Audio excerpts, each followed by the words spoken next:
이 시간 우리 온라인으로 또 현장에서 함께 예배하는 우리 모든 성도님들 주 안에서 사랑하고 축복합니다. 어제 밤에 이제 설교 준비를 하는데요. 밤 한 12시 거의 다 돼서 뉴스 속보가 뜨더라고요. 많은 분들은 오늘 뉴스 보고 오셨을 것입니다. 이태원에서 할로윈 축제 도중에 어저께는요 50명이 이제 압사당하고 이제 심폐소생술 중이었다라고 기사를 봤어요. 음, 그리고 나서 이제 자고 오늘 아침에 딱 일어나서 기사를 보니까 지금 현재 사망자가 151명에 이른다고 합니다. 예. 그리고 부상자가 150명 정도 이르렀습니다. 정말 안타까운 사고입니다. 대부분 사망자의 대부분이 20대래요. 그리고 10대들도 있다고 합니다. 아침에 이 기사를 보면서 왜 그 젊은이들은 그 밤에 거기를 갔어야 했는가? 아무래도 서울에 있는 젊은이들뿐만 아니라 전국적으로 다 모인 것 같아요. 예. 그 밤에 남들은 다 잘 시간에 거기에 무엇이 있길래 그들의 삶을 그쪽으로 이끌었을까요? 그 젊은이들의 삶의 목적이 할로윈 축제는 아니었을 겁니다. 분명히 그냥 단순히 축제를 즐기기 위해서 모였을 거예요. 또한 그 기사를 보면서 우리 교회들을 좀 반성하게 되었습니다. 그 젊은이들에게 올바른 방향을 제시해 주지 못하고 삶의 목표를 제시해 주지 못한 것이 우리 교회들이 아닌가 생각해 보게 되었습니다. 이 젊은이들뿐만 아니라 이 땅에 사는 사람들에게 교회는 과연 삶의 목표를 그리고 나아가의 방향을 제대로 제시해 주고 있을까요? 이 땅에 살아가는 사람들의 필요한 것은요, 쾌락이 아니죠. 즐거움이 아닙니다. 인생의 방향. 또한 인간적인 지식이 아닙니다. 세상에는 많은 지식들이 쏟아져 나옵니다. 정보들이 쏟아져 나옵니다. 많은 책들이 쏟아져 나오고 또 영상으로, 유튜브로 많은 정보와 지식들이 넘쳐나고 있습니다. 그런데 그러한 새로운 지식들과 새로운 것들이 나올 때마다 사람들은요, 유행처럼 그것들을 따라가요. 이것이 마치 진리인 것처럼, 이것이 마치 참된 인생인 것처럼 쫓아갑니다. 작년 같은 경우에는 부동산을 쫓아갔고 젊은이들은 주식을 쫓아갔어요. 그러나 채 1년도 되지 않아서 어떻게 되었습니까? 그것이 마치 진리인 것처럼 인생을 성공시켜 줄 것처럼 쫓아갔지만 10년도 가지 못합니다. 아니 1년도 가지 못했어요. 사람들은 새로운 것에 반응하고 그것을 쫓아가면서 인생을 우왕좌왕하면서 보내게 됩니다. 20세기 복음주의 문화 형성에 큰 영향을 준 사람이 있습니다. 세계적인 지성인 프란시스 셰퍼라는 사람입니다. 그 사람은 이 셰퍼는요, 그러면 우리는 어떻게 살 것인가라는 책을 우리에게 던져주게 됩니다. 여기서 현대 사회와 문화의 치명적인 문제점을 지적합니다. 현대 사회 그리고 인간의 문화의 치명적인 문제점, 그것은 바로 인간이 타락해서 하나님을 떠난 데서 시작됐다라고 말하고 있습니다.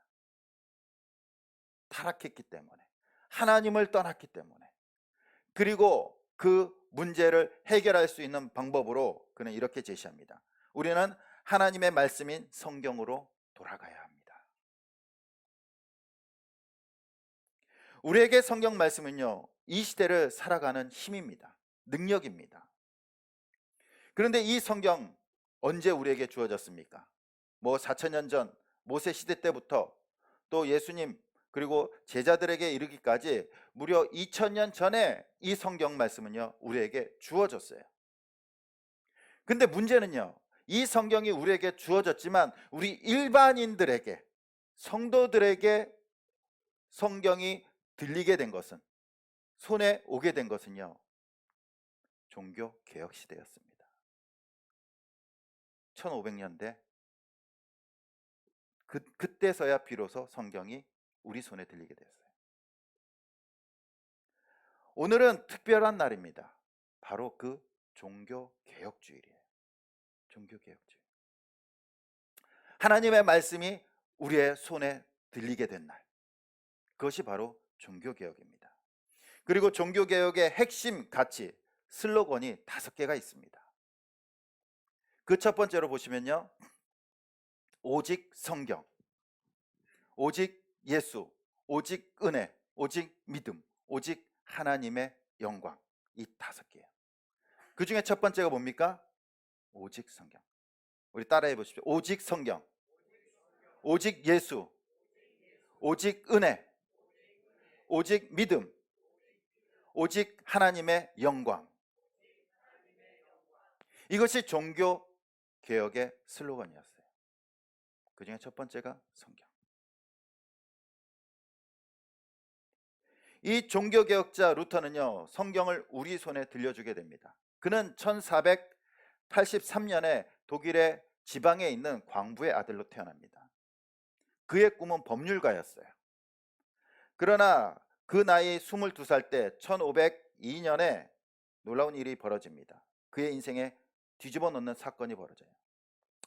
그는 친구와 함께 한 숲을 걸어갑니다. 숲을 걸어가는 도중에 벼락이 쳐요. 그리고 자기와 같이 걸어가던 그 친구가 벼락을 맞고 죽습니다. 얼마나 무섭고 놀라울까요? 같이 가고 있는데 옆에 있던 친구가 벼락 맞아 죽어요. 그는 그 즉시 땅에 엎드립니다.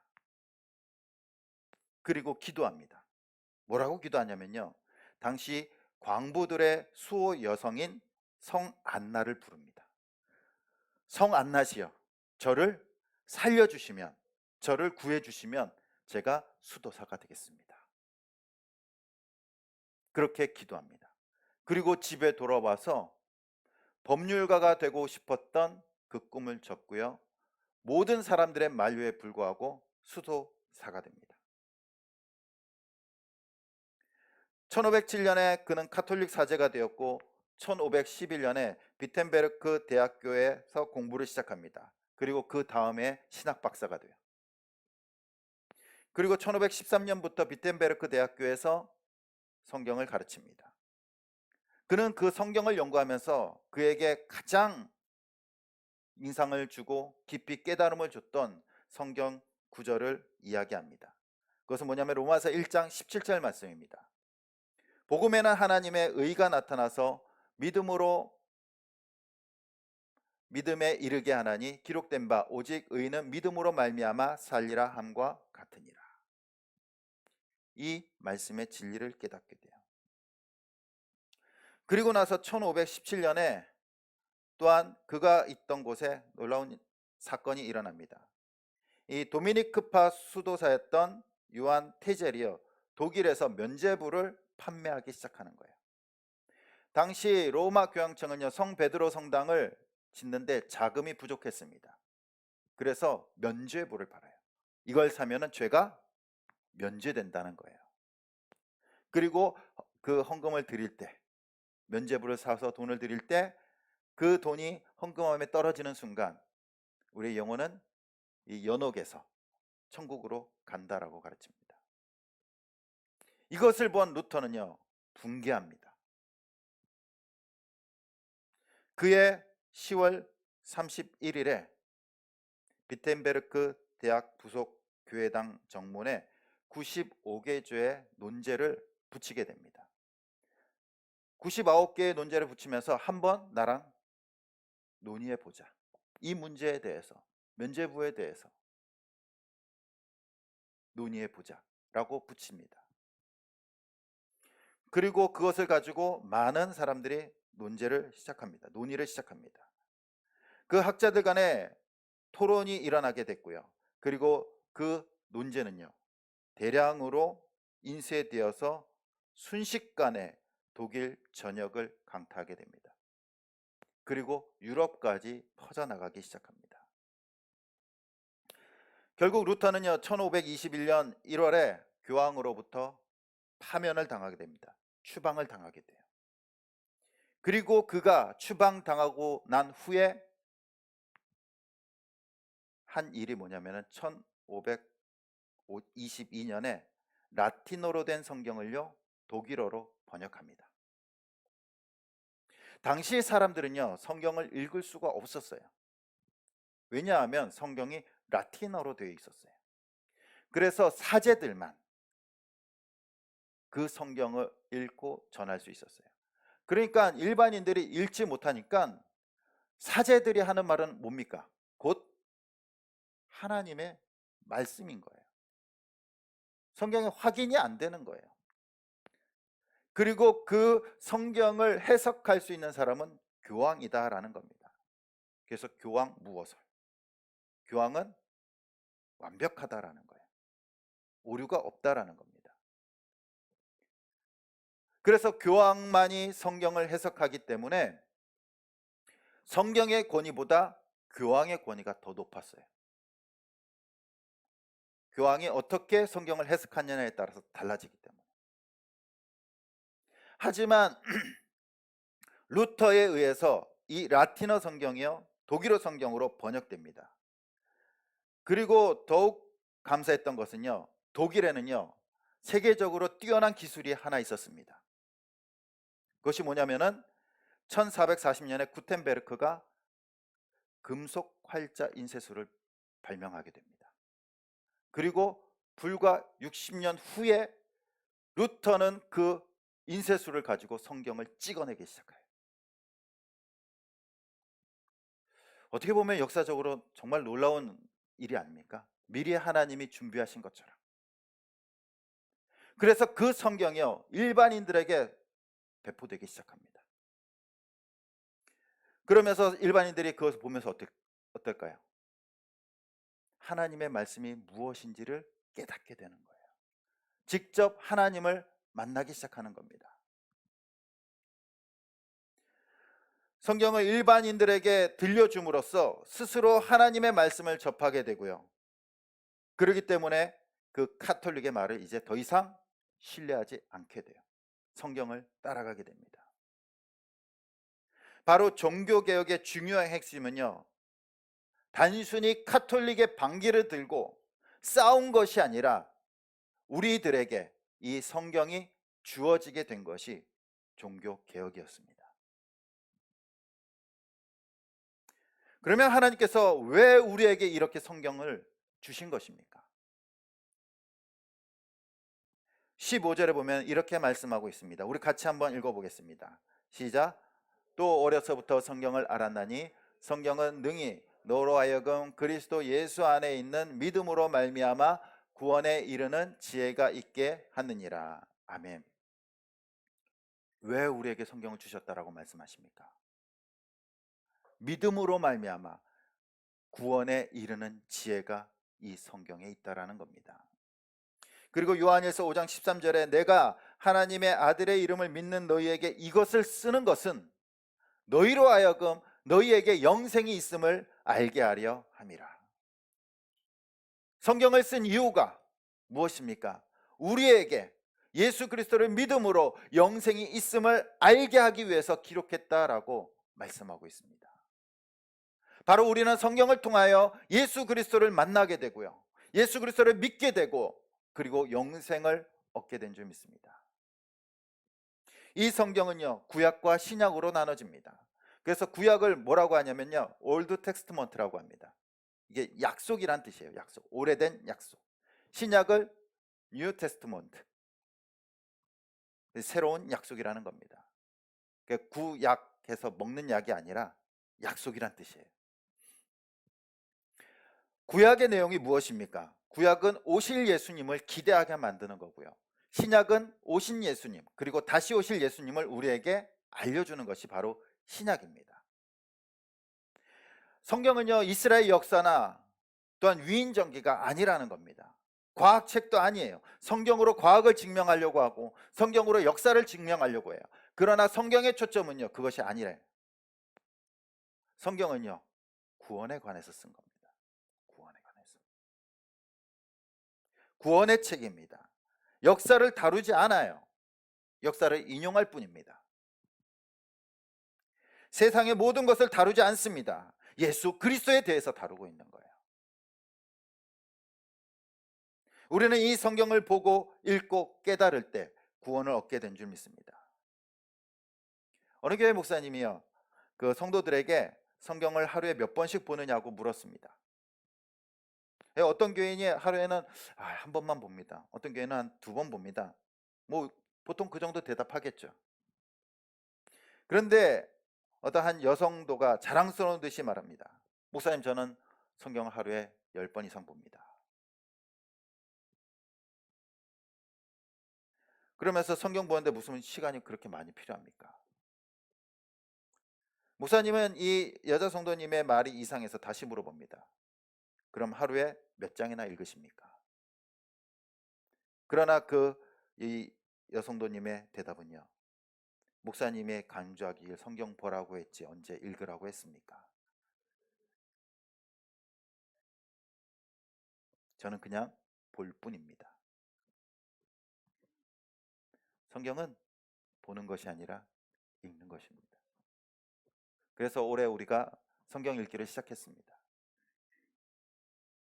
다 읽으신 분 손 들라고 하면은 민망하시겠죠. 네. 읽다가 포기하신 분 다시 시작하십시오. 아니면 시작 못하신 분들은 신약 성경이라도 꼭 읽으시기 바랍니다. 우리가 그 1년에 일독은 해야 되잖아요. 하나님의 말씀을 가까이 살아야 되잖아요. 분명히 오늘 말씀에 보면요, 그 성경 안에 무엇이 있다라고 말합니까? 구원과 영생이 있음을 말하고 있습니다. 우리는 그것을 찾아가야 되는 거예요. 무엇을 통해서? 성경을 통해서. 성경은요, 하나님께서 우리에게 주신 예수 그리스도를 만나는 유일한 길입니다. 우리가 성경 말고 어디서 예수님을 만날 수 있습니까? 어디서 예수님의 은혜를 깨달을 수 있습니까? 어디서 복음을 들을 수 있나요? 성경 외에.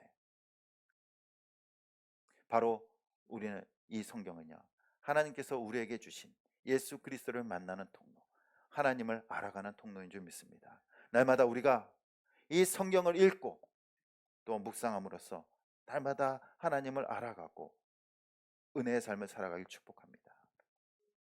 그렇다면 성경은요, 구원받고 끝입니까?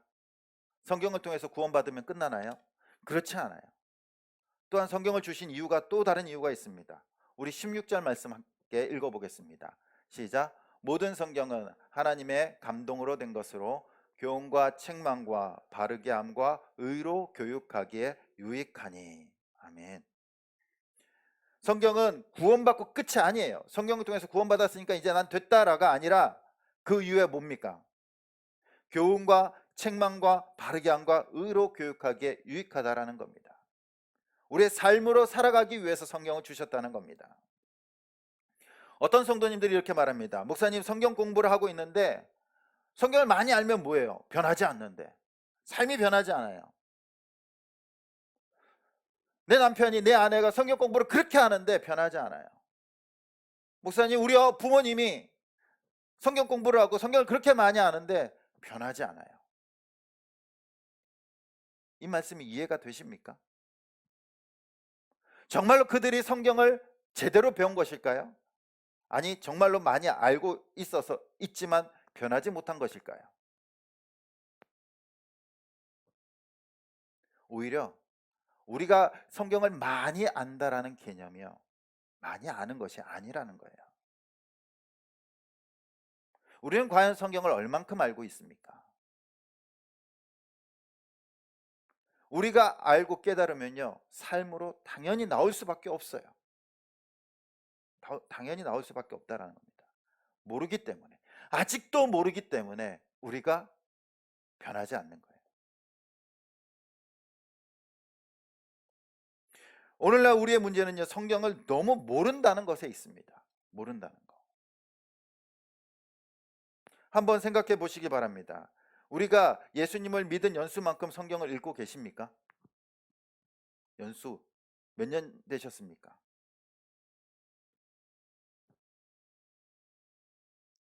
아마 거의 없을 겁니다. 거의 없을 거예요. 우리나라 교회들은요, 보편적으로 성경을 거의 읽지 않아요.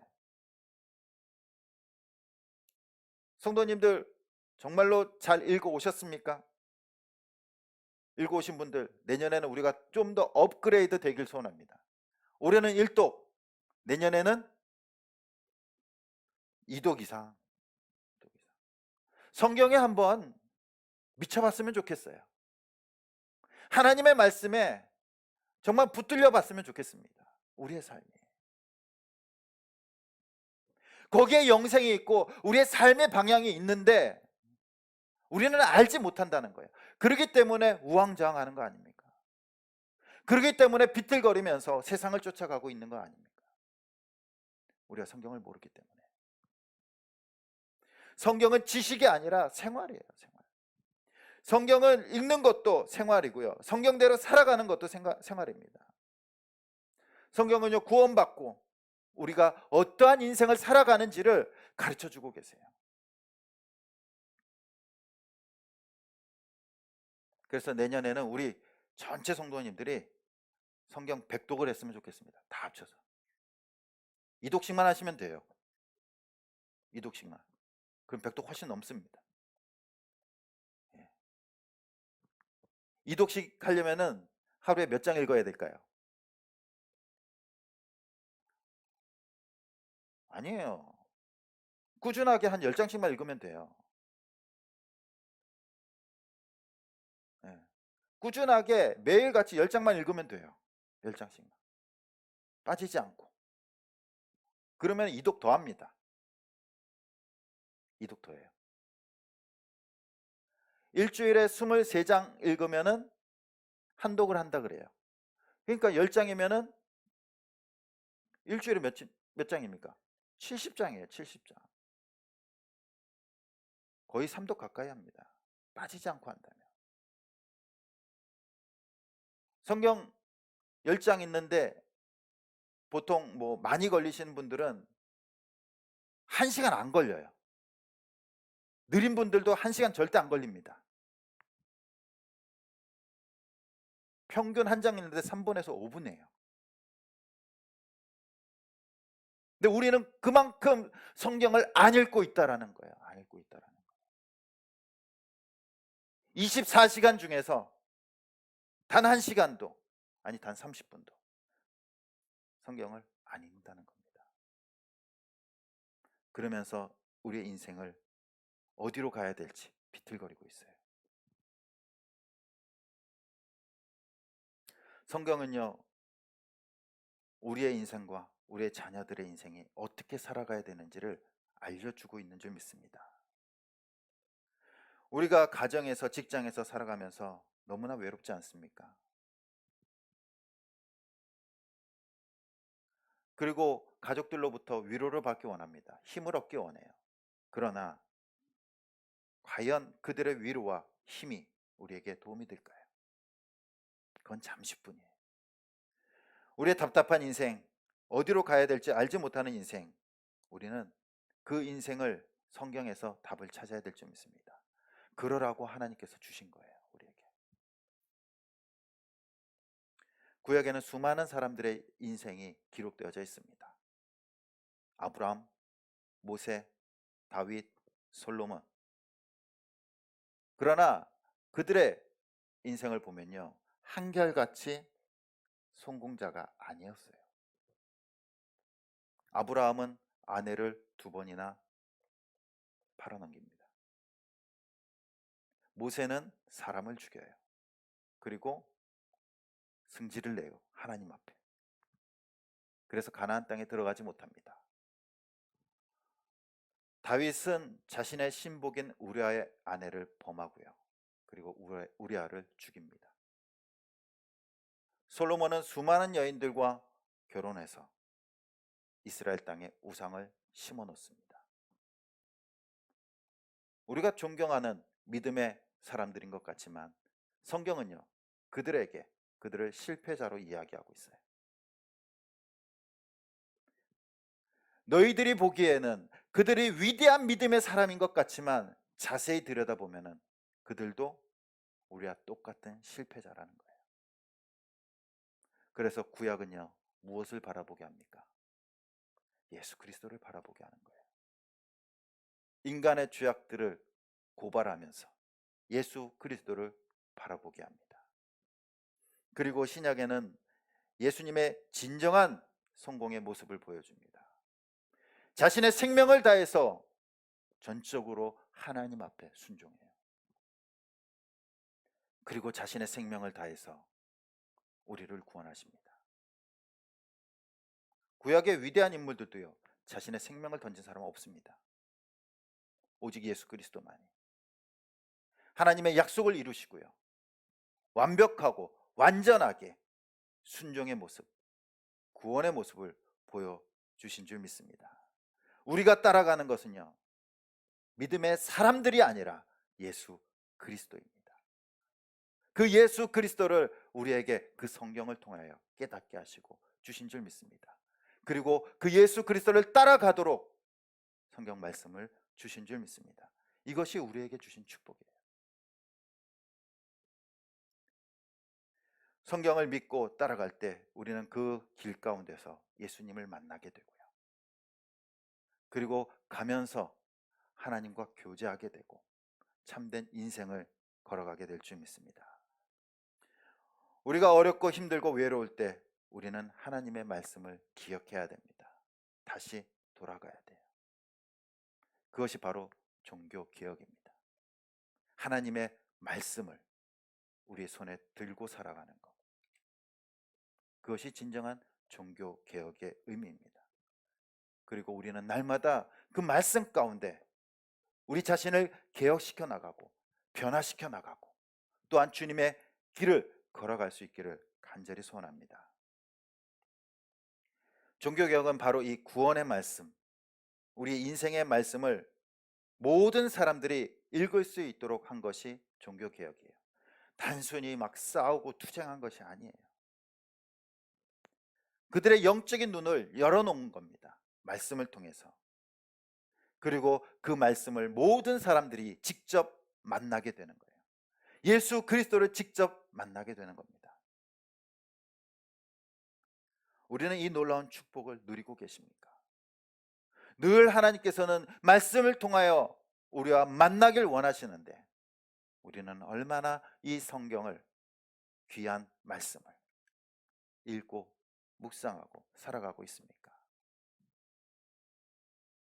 종교개혁 시대에 수많은 사람들이 이 성경을 붙들고 피를 흘렸어요. 이 성경을 사수하기 위해서, 그리고 이 성경대로 살아가기 위해서 그들은 목숨을 걸었습니다. 그리고 우리에게 이 귀한 성경책을 물려주었어요. 이것은 예수 그리스도의 구원과 또한 우리가 살아갈 방향과 또한 이것을 지키기 위해 흘린 수많은 사람들의 피가 묻어있는 말씀인 줄 믿습니다. 날마다 이 말씀 가운데로 살아가길 소원합니다. 오늘날 많은 사람들이요, 인생의 방향을 알지 못하고 우왕좌왕하면서 비틀거리면서 살아갑니다. 오늘 일어난 그 비극적인 참사도 어떻습니까? 그들이 정말로 그들의 인생의 목표가 무엇인지 깨달았다면, 알았다면 그 늦은 시간에 수많은 젊은이들이 거기에 모였을까요? 하나님께서는 우리에게 우리가 살아갈 수 있는 방향을 분명히 제시해주고 있습니다. 성경을 통하여. 그리고 시편 119편 105절에 이렇게 말씀하고 있습니다. 주의 말씀은 내 발의 등이요 내 길의 빛이니이다. 성경이 우리의 길을 비춰줍니다. 우리의 인생을 비춰주고 우리가 나아가야 할 방향을 보여주시는 줄 믿습니다. 그 성경 말씀은요, 변하지 않는 진리예요. 2000년 전이나 아니 4,000년 전이나 변하지 않는 진리라는 겁니다. 매일 쏟아져 나오는 정보와 지식, 그것은요 또 시간이 지나면 사라지고 또 달라집니다. 하지만 이 성경 말씀만은 변하지 않습니다. 우리의 인생 어디에다 마음을 두고 살아가야 될까요? 우리는 날마다 이 말씀에, 성경에 우리의 소망을 두고 살아가길 소원합니다. 종교개혁자들에 의해서 주어진 이 성경 말씀, 수많은 사람들의 핏값으로 주어진 이 성경을 우리가 매일 감사함으로 읽고 또한 그 감사함으로 살아가며 또한 흔들림 없는 믿음의 삶, 소망의 삶을 살아갈 수 있기를 간절히 주님의 이름으로 축원드립니다.